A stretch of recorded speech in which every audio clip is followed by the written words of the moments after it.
Everybody loves change. Well, not quite true. Let's talk about that for a bit. Hello, my name is Greg Story. I'm the president of Carnegie Training here in Japan and the best-selling author of Japan Sales Mastery. Yes, we love change. We're in the company. This is wrong, this is wrong, this is wrong. This company should do this company should do that. They should change this, they should change that. However, when it comes to ourselves, oh no, I don't want to change. You lot, you should all change, and I'll stay exactly as I am, is how people think about change. So whenever you have change as an organisation, then it's always a nightmare trying to get people to adopt the changes and get behind them. And particularly in Japan, where we're all very, very deeply concentrated in our comfort zone, and we don't want to come out of that comfort zone for anything. So change, no thank you. You change, I'll stay the same. So if you're charged in the company or in your section or your division with actually getting some change going, you want to bring some change in, well, how's that going to work? Well, there's a process for that. First of all, you have to think about the motivation for change. Now, it might be something being forced from headquarters. It might be something being forced on you from the industry changes. It might be something changing in the market. It could be something changing in your competitors. It could be changes in technology. It could be changes in currency. There could be any number of key points that are driving the need for that change. Often, though, people are not quite clear about, well, do they agree with that? Is that correct? So we have to sell the motivation first on the change. That means we've got to have it very, very sharp. If headquarters are saying we're going to change, well, they're not doing it for, they've got nothing else better to do. There's a reason for that. We've got to know that reason and communicate that reason very, very clearly to the team so they understand this is why we need change. Be it the market, be it the currency, be it the technology, be it the industry, be it the competitor. It doesn't matter what it is. We've got to start with getting some conceptual backing for the idea that change is required. Not so easy to do because, everyone's a fault finder, everyone's a critiquer, everyone is, goes straight to what's wrong with this, why I don't agree with it. But you've got to go through that process. Then, okay, you have to analyse. Well, exactly of the many things we could change, where do we need to make those changes? Because at first blush, there are so many things. You might think, oh, we're going to do all of these things. Well, you can't do all of these things normally because it's too time consuming, too many people involved, takes too long, too expensive. So you've got to go down to really the sweet spot. Where is the thing or things that if we make that change, we're going to get the maximum result? The Pareto principle is very well known, that probably 20% of the things that you will change will impact 80% of the results, right? So that's fantastic, that's great. So what about the 4% of things that will impact 64% of the results? That's also a very interesting statistic, isn't it? So we've got to think about that. Can we find something that's going to be a small element, concentrated element, that's going to have a bigger impact? And that's where we should start. So what needs to be changed, what's going to be involved, we look at that. Then we start the planning process. And this is where we go into we break it down into categories. Okay, what are we looking at? What elements do we need here? Is it accounting? Is it sales and marketing? Is it the admin? Is it the factory? Is it R&D? What is it? Or are all these things, which part of these things do we need to actually start making some change? We've analysed where we think the changes need to be made, so then we start planning. How long will this take? Who will be involved? How will we know if this is progressing? What are the thresholds? What are the checkpoints? Okay, we've got to try and work all those things out in detail. Then, okay, we start. And we probably want to start fairly small because we're on a new roadmap here where we don't actually know quite how this is going to pan out. So rather than investing all the time, all the money straight up, start small. Start with something, one element, and see. Just watch it.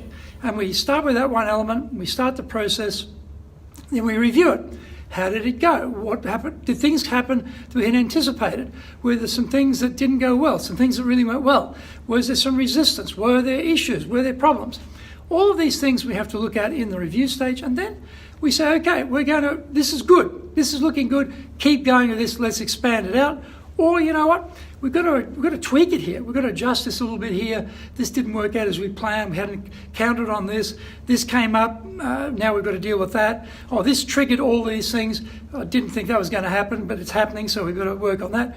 So that is a total process. And then we go back again and we talk about the motivation, because once you get it going, it starts momentum. You've got to go back and reinforce with people why they have to stick with the change, because, people start and then they get busy and they get bored, or, this is problematic, it's sucking up a lot of my time, and they start to drop out.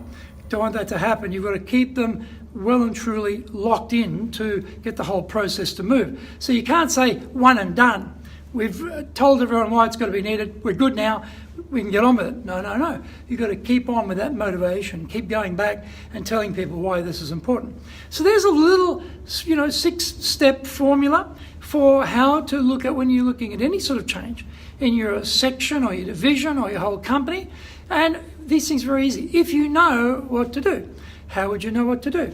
This is where you need to get training. And we have a phenomenal program called Leadership Training for Managers, which goes through a lot of the key elements of becoming a fantastic leader.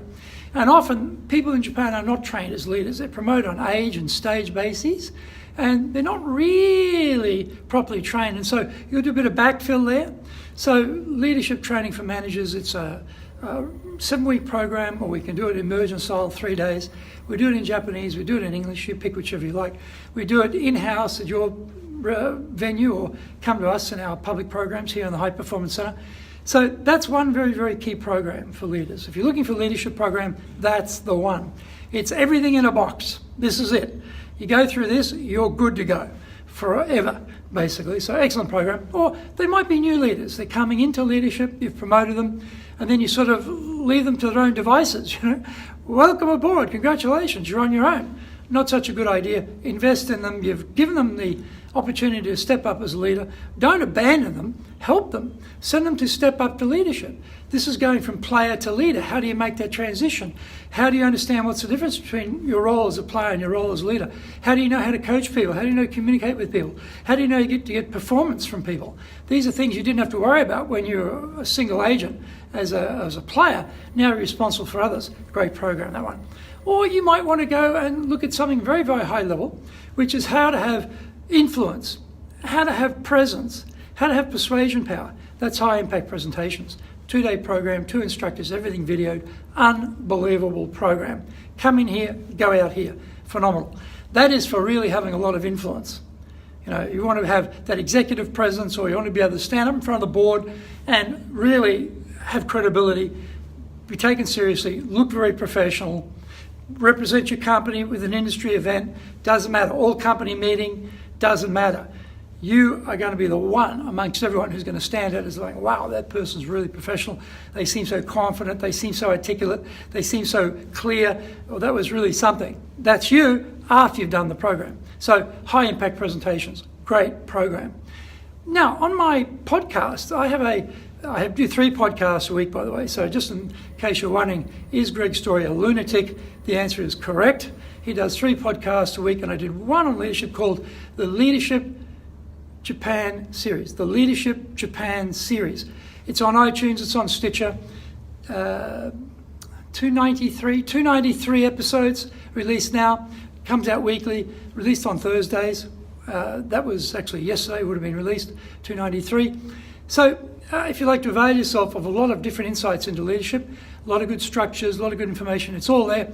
And free. How good is that? It's free. Or you might like to go to our YouTube channel, which is on our TV program, Japan Dale Carnegie TV on YouTube. Japan Dale Carnegie TV. Over 770 videos there, all free. Lot of different things you can look at in leadership and related subjects there for you. Or you might like my TV show. It comes out every Tuesday on YouTube, The Cutting Edge Japan Business Show. In The Cutting Edge Japan Business Show, we try to keep everyone right at the forefront of what's required for doing business in Japan. Release it every Tuesday on YouTube, The Cutting Edge Japan Business Show. That's something also to look at. So whether you like to listen to podcasts or look at videos, all of the videos have transcripts, the podcasts have transcripts, the Cutting Edge Japan Business Show has transcripts, or you can go to our website where we've got the white papers and ebooks there as well. That's enjapan.dalecarnegie.com. So enjapan, dalecarnegie.com. Okay? In Japan. dalecarnegie.com. We can get access to all those resources. This is a phenomenal reservoir of 107 years of experience we've accumulated across the 100 countries around the world, dealing with the top 90% of the Fortune 500 companies. So we learn so much from our clients about what they need, what's important, what they're doing about leadership. We're going to make it all available to you. All you've got to do is go to the podcast, go to YouTube, go to our site, come to our High Performance Center, or we'll come to you and do the training. How hard is that? Great. But it requires change. And you might be thinking, hey, that's great for all these other people around here. They should go and do all that stuff, but I'm going to stay the same. I don't want to see my career go anywhere. I'm quite happy to stay right where I am. Not a good idea. If you want to get better, you've got to change. If you want to go up, you've got to change. And you've got to change, but you've got to have knowledge. You've got to have insight. You've got to have the things that are required to get the experience to go up. Experience comes with time, but knowledge is available right now. So these things are available. Have a look at them. I'm sure when you do, you'll say, hey, that was great. Thank you for that advice. I got a lot from that. This is really going to help me, help my business, help my company, and push us all forward and have a much brighter future. All the best for that.